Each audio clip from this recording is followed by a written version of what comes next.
Hello everyone. जैसे कि मालूम है आज महाशिवरात्रि है और कल 9 तारीख। तो कल क्या है आप लोगों का इकोनॉमिक्स का पेपर है। ठीक है। तो जो फर्स्ट लेसन है इसमें से आपको फिक्स है एक क्वेश्चन बड़ा क्वेश्चन तो मिलेगा ही। जैसे डिस्टिंग बिटवीन में और आंसर इन द फॉलोइंग में 4 मार्क्स वाला क्वेश्चन, इस तरह से मिला के 8 मार्क्स का कोई एक क्वेश्चन आएगा, या तो फिर direct question number 6 answer in detail का एक क्वेश्चन आपको 8 मार्क्स का आ सकता है। जैसे इसमें देखो 4 मार्क्स के लिए क्या क्या दिया हुआ है। Explain the feature of micro economics, बहुत इंपॉर्टेंट क्वेश्चन है ये। इसके ये तीनों क्वेश्चन आपको करने हैं और करने क्या, ये तो आपको सिर्फ अभी रिवाइज करने होंगे क्योंकि ये फर्स्ट लेसन का फर्स्ट क्वेश्चन ही है। तो आपको तो बहुत अच्छे से याद भी होगा, आपने इसको हर टाइम पढ़ा होगा। लगभग जितने बार भी आप इकोनॉमिक का टेस्ट दिए होंगे, नहीं भी दिए होंगे तो स्कूल में प्रीलियम होते हैं, कॉलेज में आपके फिर यूनिट टेस्ट जो भी हुए होंगे, क्लासेस वगैरह में हुए होंगे, तो हर जगह आपने ये क्वेश्चन पढ़े होंगे। और अगर ये क्वेश्चन आते हैं 90% चांस है इसमें से एक क्वेश्चन और एक क्वेश्चन इसमें से आ सकते हैं इस बार के एग्जाम में। तो ये आपको पढ़ना ही पढ़ना है ये दोनों क्वेश्चन। और पढ़ना क्या है, आपको सिर्फ याद करना है। बट फिर भी इसमें से ये क्वेश्चन और ये इम्पोर्टेंस वाला, इम्पोर्टेंस ऑफ एमआई और इम्पोर्टेंस ऑफ एमए, ये जो दो इकोनॉमिक के क्वेश्चन है, माइक्रो इकोनॉमिक्स इंपॉर्टेंस और माइक्रो इकोनॉमिक इंपॉर्टेंस, ये दोनों क्वेश्चन इंपॉर्टेंट है इस एग्जाम के लिए और माइक्रो इकोनॉमिक्स का फीचर। ठीक है।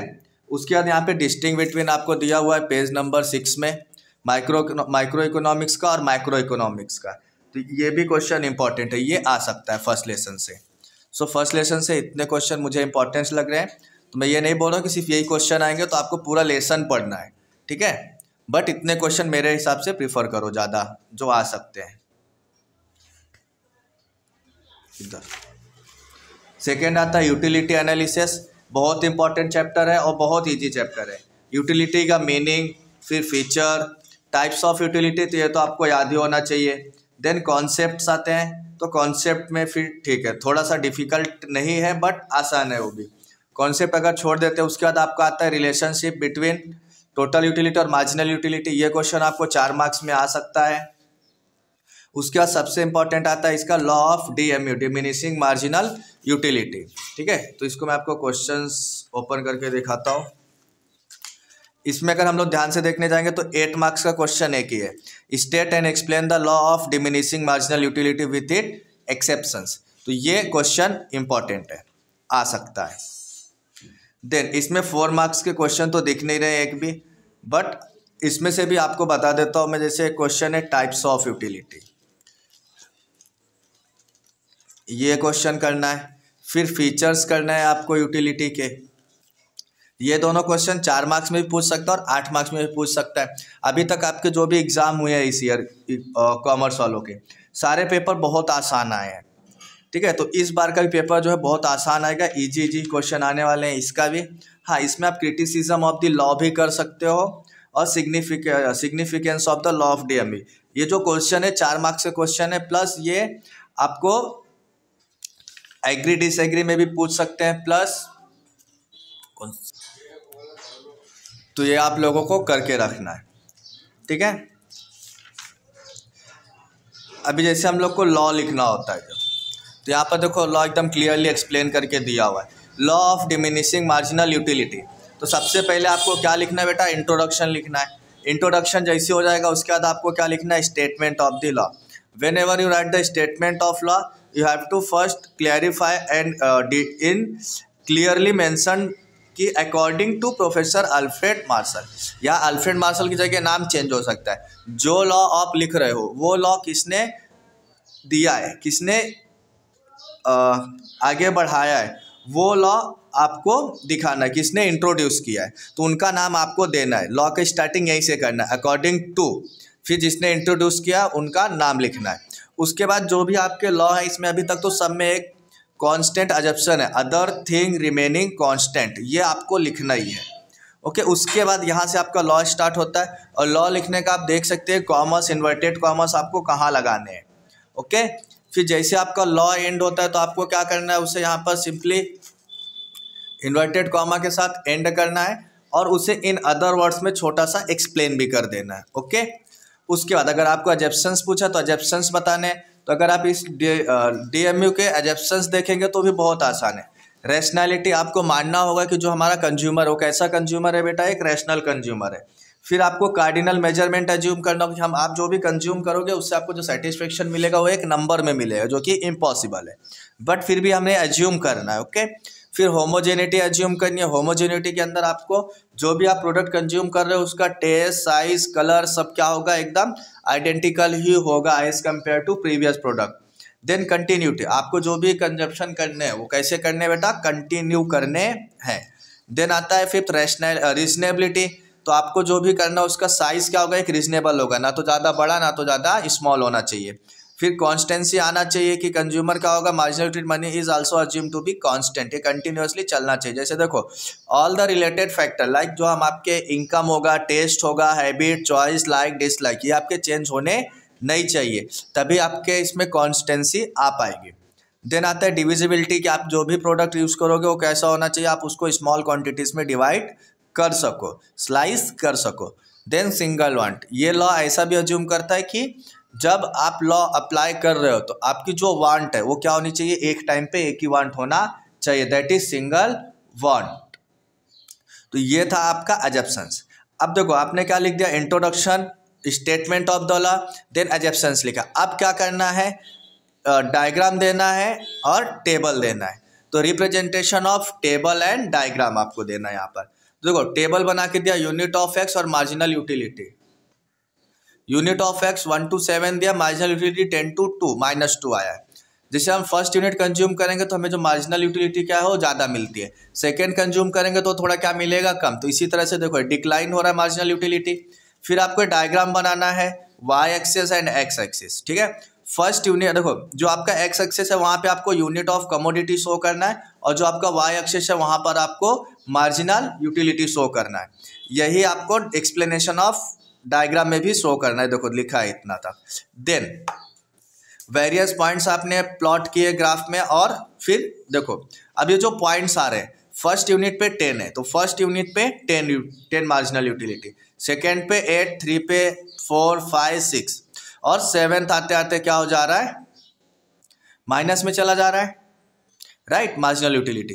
तो ये आपको डायग्राम बनाना है। फिर यहाँ तक जो जो आपने प्लॉट किया ये इतना दिखा दिया, एक्सप्लेन कर दिया 4 लाइन में। इसे आप अपने वर्ड्स में भी एक्सप्लेन कर सकते हो, बट हाँ जो आपके वर्ड्स होंगे वो इकोनॉमिक और इंग्लिश के वर्ड्स होने चाहिए, ना कि भोजपुरी और हिंदी के, ठीक है। देन उसमें MU curve slopes downward from left to right. देखो जो मार्जिनल यूटिलिटी कर्व ये क्या हो रहा है, डाउनवर्ड हो रहा है left to right, this is left hand side and right hand side. तो लेफ्ट टू राइट क्या हो रहा है, डाउनवर्ड हो रहा है। ये लाइन आपको लिखना बहुत इंपॉर्टेंट है इसमें। MU goes diminishing with every successive increase in the consumption of commodity. आप जब भी एक्सप्लेनेशन ऑफ डायग्राम करोगे तो यहाँ से यहाँ तक आपको लिखना तो कंपलसरी है। देन व्हेन, अब यहाँ से कुछ रिजल्ट्स की बात हो रही है। When MU become 0 MU curves intersect the x axis.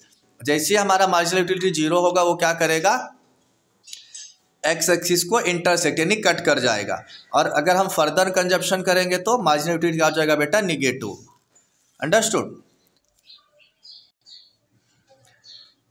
फिर एजप्शंस में हॉबीज, माइजर्स, एडिक्शन, पावर, मनी, तो ये सब है जहाँ पर देखो अगर आप एक्सेप्शंस मतलब क्या, यहाँ पर छोड़कर बाकी जगह लॉ क्या होगा, अप्लाई हो जाएगा। अगर आपकी हॉबी है तो आपको क्या करना है, यूटिलिटी मिले ना मिले आप क्या करोगे, उस चीज़ को कलेक्ट करोगे या तो कंज्यूम करते जाओगे। सो इसी तरह क्या इसके सारे एक्सेप्शंस है, तो ये आपको देखना है। देन क्रिटिसिज्म है, ये भी आपको देखना है। देखो क्रिटिसिज्म क्या है, जो हम एजप्शंस अज्यूम करते हैं ना उसी के बेस में सारे। पहला तो है अनरियलिस्टिक एजप्शंस। यस, जो भी आप देखो जितने भी एजप्शंस है ना सब यहाँ पे बता दिया गया है कि वो क्या है, फेक है। देन कार्डिनल मेजरमेंट, यस ये भी क्या है, फेक है, क्योंकि किसी भी यूनिट को जब हम कंज्यूम करेंगे तो उससे हमें क्या हो रहा है, जो भी यूटिलिटी मिलेगी वो क्या है, हम उसे नंबर में नहीं बता सकते, वो एक क्या होगा, एक फीलिंग होगा। सो कार्डिनल मेजरमेंट भी क्या क्रिटिसिज्म में आता है। Indivisible good, it means the law is not applicable to indivisible and बल्कि goods like refrigerator, car, TV. इन्हें जो है हम इन्हें डिवाइड करके नहीं कंज्यूम कर सकते। ओके।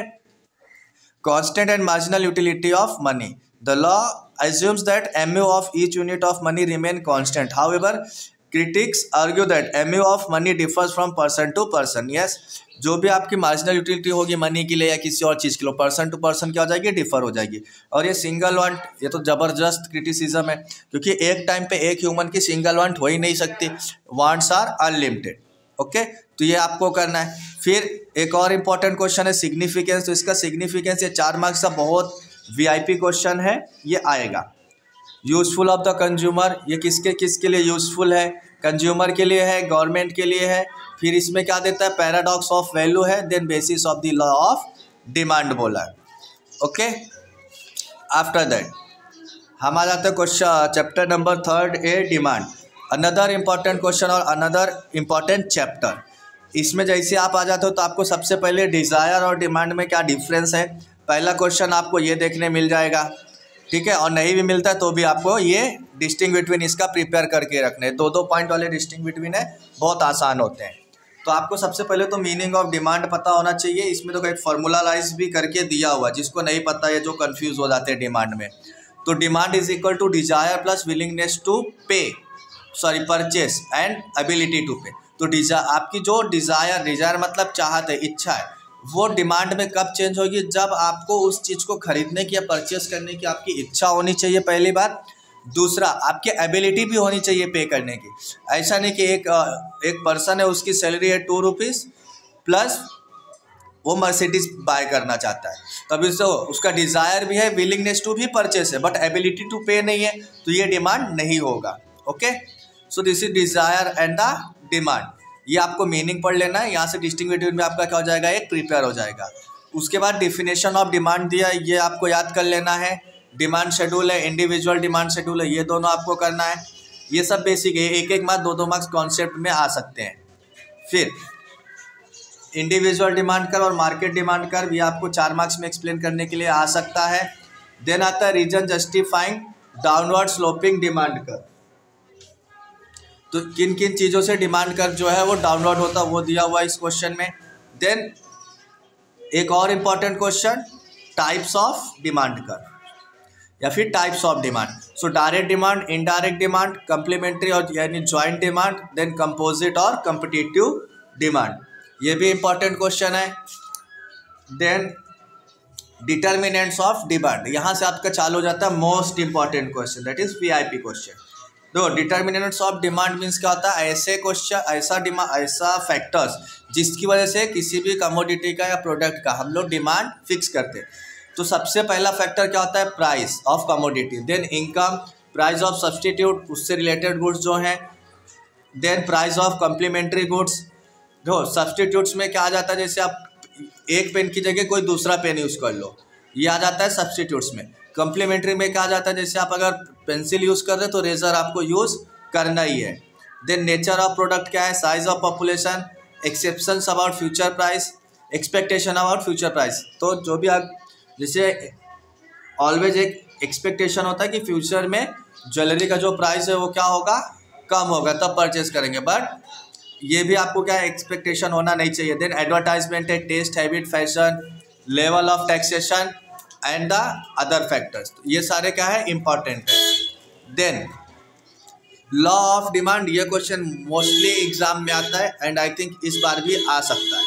तो इंट्रोडक्शन में आपको पहले लॉ ऑफ डिमांड बताना है। देन स्टेटमेंट ऑफ लॉ, इसमें भी आपको स्टेटमेंट उसी तरह से लिखना है according to professor Alfred Marshall, other thing being constant से लेकर, देखो अदर थिंग बीइंग कांस्टेंट या फिर other thing being equal, higher of the price of a commodity, smaller is the quantity demanded, and the lower of the price of a commodity, larger is the quantity demanded। ये आपको याद रखना है। फिर इसे आप इन अदर वर्ड में थोड़ा सा एक्सप्लेन कर सकते हो, सिम्बॉलिकली भी आप दिखा सकते हो कि इससे अच्छा लुक आता है, अच्छा प्रेजेंटेशन आता है। जैसे आप कोई डिश बनाते हो तो उसमें ऊपर से धनिया डालते हो ना, ताकि थोड़ा प्रेजेंटेशन भी हो जाए, तो उसी तरह इसमें आप अगर इसे वर्ड्स में एक्सप्लेन करते हो और सिम्बॉलिकली रिप्रेजेंट करके देते हो तो इससे क्या होता है, प्रेजेंटेशन जो है अच्छा आता है एग्जामिनर के माइंड में। देन एजप्शंस आपको लिखने हैं, तो इसमें भी एजप्शंस वही है कि हम पहले ही ये चीज़ मान लेंगे कि ये चीज़ क्या है, कांस्टेंट है। हमने यहाँ पे स्टेटमेंट ऑफ लॉ में लिखा है ना, अदर थिंग बीइंग कांस्टेंट, तो वही है क्या, इसका पूरा एजप्शंस। और ये जो बेटा आपका एजप्शंस है ना, this is nothing but the determinant of demand, ये वही है पूरे, बस इसमें खाली क्या लगा है, कांस्टेंट लगा दिया गया है सारे में।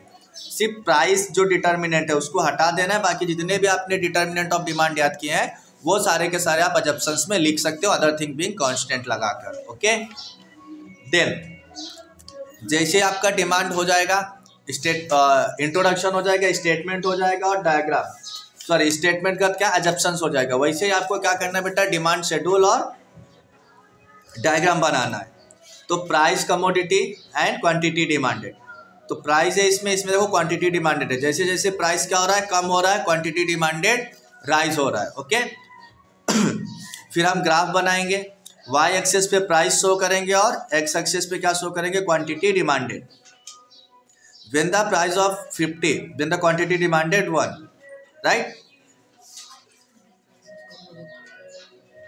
Then quantity demanded 2, then the price 40। ठीक है, तो ये ऐसे करके हम पूरा ग्राफ बना लेंगे इसका, और इसी ग्राफ को यहाँ पे सिर्फ वर्ड्स में एक्सप्लेन करके दे दिया गया और कुछ भी नहीं किया गया। सॉरी, पहले यहाँ पे देखो टेबल एक्सप्लेन किया और यहाँ पर ग्राफ एक्सप्लेन किया, 2 बार में एक्सप्लेन किया। आप चाहो तो पहले टेबल बनाओ फिर ग्राफ बनाओ, और ये जो इतना बड़ा सा किया इसको आप थोड़ा शॉर्ट करके साथ में एक्सप्लेन कर सकते हो। अब इसमें क्या क्या लिखना इंपॉर्टेंट है, तो देखो जैसे आप यहाँ पर आएंगे तो demand curve slopes downward from left to right and inverse relationship between price and quantity demanded. जो इनवर्स रिलेशनशिप है आपको fill up, true false, match up every जगह कहीं पर भी पूछ सकता है, तो ये आपको लिखना कंपलसरी है। Then exceptions to the law of demand, exceptions क्या है, इसमें इंपॉर्टेंट क्वेश्चन है गिब्सन पैराडॉक्स, ये जो दिया गया है, ये क्या होता है ना बेटा, ये अलग से भी 4 मार्क्स में और 2 मार्क्स में पूछ लेता है, तो ये आपको ज़्यादा प्रिपेयर करके रखना है। Gibson paradox is inferior goods और लो क्वांटिटी गुड्स होते हैं, those goods whose demand does not rise even if their price falls. ये ऐसे गुड्स होते हैं जिनका प्राइस कम होने के बाद भी इनका डिमांड बढ़ता नहीं है। At time demand decrease when the price of such commodity false.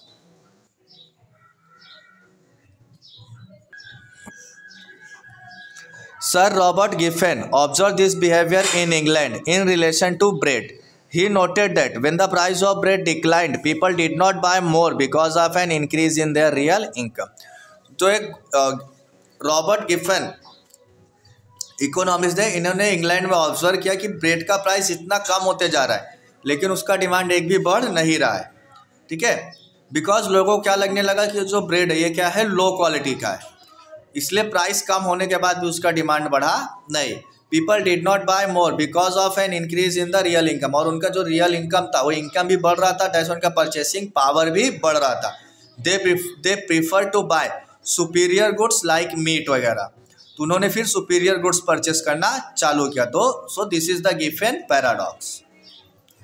Then prestige goods, आपके जो भी जितने भी महंगे गुड्स हैं जो प्रेस्टीज के क्या है, सिंबल है, जैसे डायमंड, ज्वेलरी, गोल्ड वगैरह, तो ये जितने भी महंगे रहेंगे आप इसे परचेस जरूर करते हो। Speculation, the law of demand does not hold true when people expect price to rise still further. In this case although the price have rise today, consumer will demand more anticipation of further rise in price. तो एक speculation होता है about future, उसमें क्या होता है कि हमको पता है कि आगे प्राइस बढ़ेगा या कम होगा या कम हो सकता है, तो भी हम क्या करेंगे, आज प्राइस ज़्यादा है तो भी आज ही क्या कर लेते हैं, परचेस कर लेते हैं, क्योंकि हमें ऐसा महसूस होता है, ऐसा फील होता है कि आगे जो इसका प्राइस और ज़्यादा भी बढ़ेगा, बट एक्चुअली में वो प्राइस कम भी हो सकता है। जैसे गोल्ड वगैरह है, ज्वेलरी है, प्रेस्टीज गुड्स को हम एज्यूम कर लेते हैं इसमें, तो हमें पता है इसका प्राइस आगे क्या होने वाला है, बढ़ने ही वाला है। मैक्सिमम एजम्पशंस यही होते हैं इसके, बट कभी कभी क्या होता है प्राइस कम होता है, लेकिन हम ऐसा सोच लेते हैं कि इसका प्राइस क्या आगे बढ़ेगा, अभी तक तो बढ़ते हैं तो आगे ही बढ़ेगा, तो हम उसे परचेस कर लेते हैं, और पता चलता है नेक्स्ट मंथ में क्या हुआ, कम, उसका प्राइस और थोड़ा कम हो गया। Then price illusion, ignorance, habitual goods, ये सब। फिर एक इंपॉर्टेंट क्वेश्चन 4 मार्क्स में ये आता है और डिस्टिंग बिटवीन में आता है, वेरिएशन इन डिमांड और contract change in demand. Variation in demand और चेंज इन डिमांड, जो आपका वेरिएशन है ये किसकी वजह से होगा, प्राइस की वजह से, ड्यू टू राइज और falls in the commodities price alone. और जो चेंज इन डिमांड है ये क्या होगा, प्राइस कांस्टेंट रहेगा और अदर फैक्टर जो होंगे इसके, ये क्या होंगे, इसमें चेंज होंगे, चेंज इन डिमांड में। तो जो वेरिएशन इन डिमांड है इसमें दो प्रॉपर वर्ड यूज किया गया है, एक्सपांशन ऑफ डिमांड और कॉन्ट्रैक्शन ऑफ डिमांड। और जो चेंज इन डिमांड है इसमें इंक्रीज इन डिमांड और डिक्रीज इन डिमांड। ठीक है, अब इसके इंपॉर्टेंट क्वेश्चन देखो, डिस्टिंग बिटवीन मैंने जैसे आपको पहले ही बताया, ये देखो दोनों आ गए, इंक्रीज डिक्रीज। सो आपको ये क्वेश्चन प्रिपेयर करना ही है। फिर इसमें देखो क्या दिया है, गिफन पैराडॉक्स अलग से दिया आपको, एग्री डिसएग्री में आपको करना है। Demand curve slopes downward from left to right, ये भी आपको, अगर आपने लॉ प्रिपेयर कर लिया तो आपका ये क्वेश्चन प्रिपेयर है। Price is the only determinants, अगर आपने डिटर्मिनेंट ऑफ डिमांड याद कर लिया तो ये क्वेश्चन भी आपका प्रिपेयर हो गया। तो मोस्टली जो इसके आपको इंपॉर्टेंट क्वेश्चन आते हैं बेटा, ये इंपॉर्टेंट क्वेश्चन में आपको याद भी नहीं करना पड़ता, क्योंकि अगर आप बड़े क्वेश्चन इस चैप्टर के प्रिपेयर कर लेते हो तो सारे छोटे बड़े इंपॉर्टेंट क्वेश्चन आपके कवर होते हैं। देखो, statement of the law and the determinants of the demand, ये दो क्वेश्चन अगर आप कवर करते हो तो आपके यहाँ के देखो, ये डिस्टिंग बिटवीन भी आपके कवर है और एग्री डिसएग्री भी क्या बेटा कवर हो जाता है। ओके, सो आपको ये दोनों क्वेश्चन तो डेफिनेटली प्रिपेयर करने ही है। अब आप बोलोगे सर आप तो हर क्वेश्चन प्रिपेयर करने बोले, तो बेटा यस, आपको ऑब्वियसली करना ही पड़ेगा, करोगे तो ज़्यादा बेटर है। इसीलिए मैंने पहले ही बोला, जो क्वेश्चन मैं इंपॉर्टेंट बोल रहा हूँ सिर्फ उतना ही नहीं पढ़ना, आपको पूरा चैप्टर प्रिपेयर करना है। और इसमें प्रिपेयर भी क्या करना है, 3 क्वेश्चन तो आपके स्टार्टिंग में ही पढ़ा के हो गए होंगे सबके, तो आपको तो सिर्फ ये क्वेश्चन क्या करने बेटा, रिवाइज करने हैं। देन अनदर इंपॉर्टेंट और वेरी इंपॉर्टेंट चैप्टर जो 3rd B होता है, इसमें से इस बार फिक्स है 8 मार्क्स का एक क्वेश्चन आपको मिलेगा 3rd B में से। और इसमें क्वेश्चंस क्या क्या है, टाइप्स ऑफ इलास्टिसिटी डिमांड है। ठीक है, इस क्वेश्चन के चांसेस तो मुझे कम लग रहे हैं, बट द मेजर चैप्टर और मेजर क्वेश्चन जो सबसे बड़ा क्वेश्चन है वो आता है बेटा हमारा प्राइस इलास्टिसिटी। क्या आता है, प्राइस इलास्टिसिटी और प्राइस इलास्टिसिटी के टाइप्स। ये बहुत इंपॉर्टेंट क्वेश्चन है, टाइप्स ऑफ प्राइस इलास्टिसिटी। ये आपको इस बार 8 मार्क्स के क्वेश्चन में आने का बहुत ज़्यादा चांसेस है। ठीक है, तो ये आपको करना है। देखो, पहला तो उसका नाम लिखना है, टाइप लिखना है, उसको थोड़ा एक्सप्लेन करना है। ठीक है, अब इसमें एक्सप्लेन क्या क्या करना है कि डिमांड बढ़ रहा है, प्राइस कम हो रहा है, कितना चेंज हो रहा है वो बताना है आपको पहले। उसके बाद आपको क्या बताना है, इसमें जो कर्व बनेगा वो स्लोप कैसा स्लोप करेगा। ठीक है, एक इकोनॉमिक नाम देना है उसको। उसके बाद एक एग्जाम्पल भी देना है और फॉर्मूला भी लिख के बताना है। इसमें आपको 3 चीज़ बताना है। एक तो पहला कितना % कम ज़्यादा हो रहा है, प्राइस और क्वांटिटी डिमांडेड। देन आपको स्लोप बताना है, कितना स्लोप हो रहा है, कितना डिमांड चेंज हो रहा है। 3rd आपको इसका फॉर्मूला बता देना है यहीं पर। ठीक है, इसी तरह से आपको इसके 5 टाइप्स को प्रिपेयर करना है। देन इसमें आ जाता है method of measuring price elasticity of demand. तो इसमें देखो आपको एक क्या दिया है, रेशो परसेंटेज मेथड दिया है, टोटल एक्सपेंडिचर मेथड है, और एक क्या है आपके पास पॉइंट। ये तीनों में से भी कोई एक आपको 4 मार्क्स के लिए पूछेंगे। ठीक है, तो ये 3 क्वेश्चन आपको प्रिपेयर करना है। देन यहाँ पर आ जाता है factor influencing elasticity of demand. ये क्वेश्चन भी इंपॉर्टेंट है, बट मुझे तो इतना ज़्यादा खास नहीं लग रहा है कि आ सकता है, बट फिर भी आपको इसे प्रिपेयर करना है और बहुत ईजी क्वेश्चन है। और importance of elasticity of demand ये आपको करना है। यस, और इजी क्यों है, क्योंकि देखो importance to producer, importance to government, importance to factor pricing और इंपॉर्टेंट टू फॉरेन ट्रेड और पब्लिक यूटिलिटीज। बहुत इंपॉर्टेंट क्वेश्चन है बेटा, बहुत आसान है, आपको खाली पॉइंट्स याद करके रिलेट कर देना है बस। अभी देखने अगर आते हैं तो देखो, जो हमने आपको बताया टाइप्स ऑफ प्राइस यूटिलिटी, उसमें जैसे आप लोग आओगे तो देखो ये जो दोनों डिस्टिंग बिटवीन है उसी के आंसर्स का है, तो ये आपको करना ही है। आंसर द फॉलोइंग में अगर आप आ जाते तो importance of elasticity of demand, outlay method दिया हुआ है, और इन्फ्लुएंसिंग इलास्टिसिटी ऑफ डिमांड, जो मैंने क्वेश्चन बोले सारे यहाँ पर दिए हुए हैं, तो ये तो आपको करने ही है। और इस बार ऐसा लग रहा है कि ये जो आपको क्वेश्चन दिया देखो डायग्राम वाले, ये क्वेश्चन भी इस बार आने के चांसेस है। तो ये आपको जो भी ग्राफ वाले क्वेश्चन है करके ही आना है। देन आ जाता है supply. Then supply 4th lesson, बहुत इंपॉर्टेंट चैप्टर है। इसमें तो पहले आपको ये स्टॉक और जो सप्लाई है ये दोनों में डिस्टिंग बिटवीन आपको प्रिपेयर करना है।